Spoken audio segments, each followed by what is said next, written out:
Hello and welcome to the Musical Instrument Investigator. Today we're on the website of Warren and Wignall Auctioneers based in the UK, and we're going to have a look at their latest auction, which has a small selection of musical instruments amongst many other things.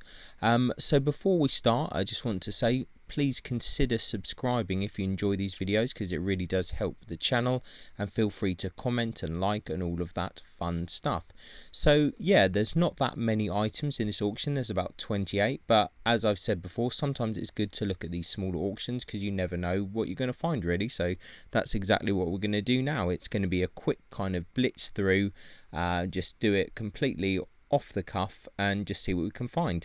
So it looks like the buyer's premium for this auction is either 25.2% or 28.8%, depending on if you're bidding in the room or if you're bidding online. So bear that in mind. 15th of February is the end date, so a couple of days left to go. This is a UK based auction, so if you're outside of the UK, if you're in Europe or somewhere else in the world, bear in mind possible shipping charges, import export, all of that fun stuff. So with that out of the way, let's just get on and have a look what we've got. So looks like we've got a Wurlitzer 200A electric piano with pedal and flight case, previously owned, so used by Dire Straits. Oh wow, okay, that's pretty interesting.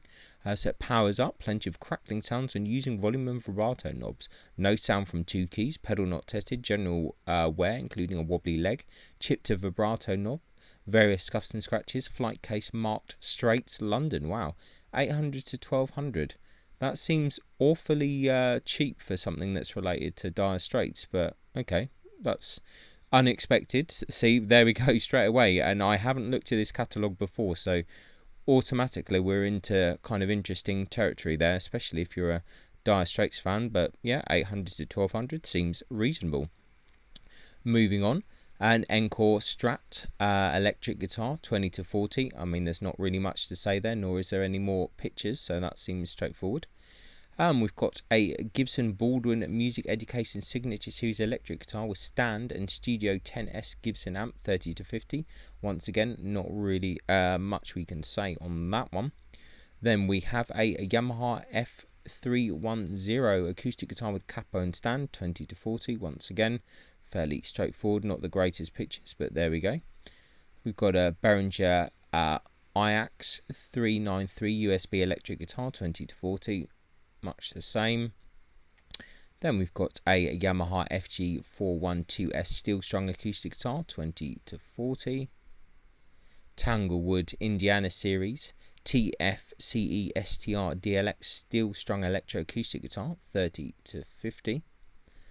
We've got a Gibson Epiphone PR200E steel strung acoustic guitar, 20 to 40. Got a Gremlin 5-string banjo with hard case, 30 to 50. Then we've got a vintage electroacoustic guitar with soft case, 20 to 30. And a John Gray & Sons 4-string banjo inlaid with mother of pearl to neck associated soft case, 30 to 50. Ooh, a Hungarian student violin with bow and hard case, 20 to 30. Yeah, it looks like a lower tier violin there. An old bowl-back mandolin labelled Carlo Rinaldi Napoli inlaid with mother of pearl and a hard case, 20 to 40. Pretty standard fare that. This is an interesting lot. I actually saw this on the sale room, which is what brought me into this auction.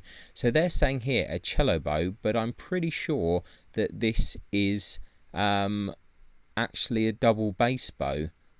As far as I'm concerned, this is a double bass bow, but I could be wrong. Especially, I think, at that weight of 122.5 grams. So anyway, condition, general wear through age and use, frog coming away from stick, a small split as per extra photo, no sign of other damage or repair, 20 to 30.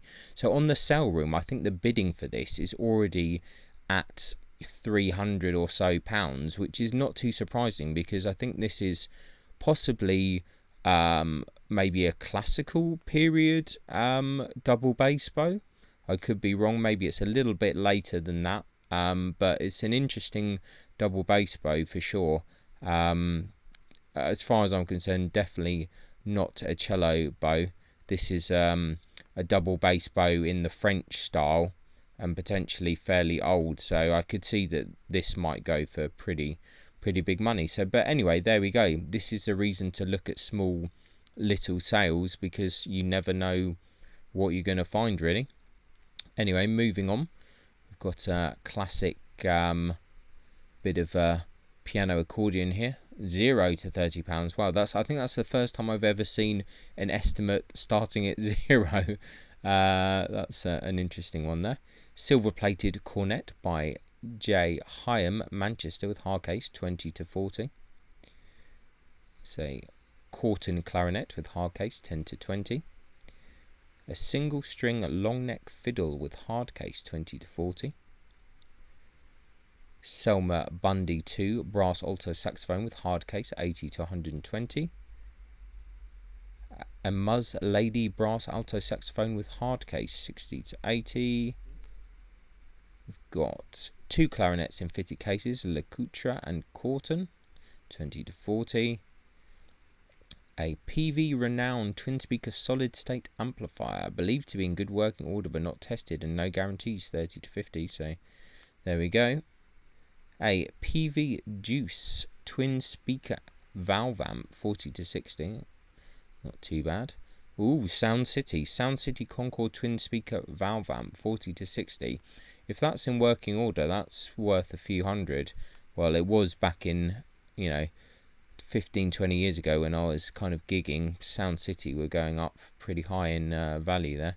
An H&H VS Musician twin speaker amplifier, 30 to 50. It's a Roland 405 mini stack guitar amp. Interesting, 30 to 50. PV Bandit 112 guitar amp, 20 to 40. And looks like the last one here, an early 20th century nickel mounted rosewood flute by Warden Son, Liverpool. So there we go, a very small little auction there by Warren Wignall, or a small amount of musical instruments inside their larger auction.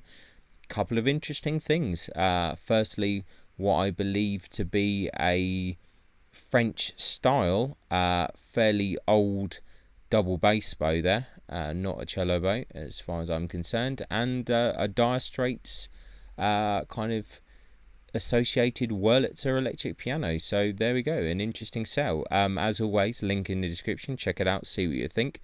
Thanks a lot for watching, I appreciate it, and I'll catch you next time. Bye. Many thanks for tuning in to the Musical Instrument Investigator. I hope that you enjoyed the video. If you did, then please like, subscribe and turn on notifications, and watch out for the next video coming soon.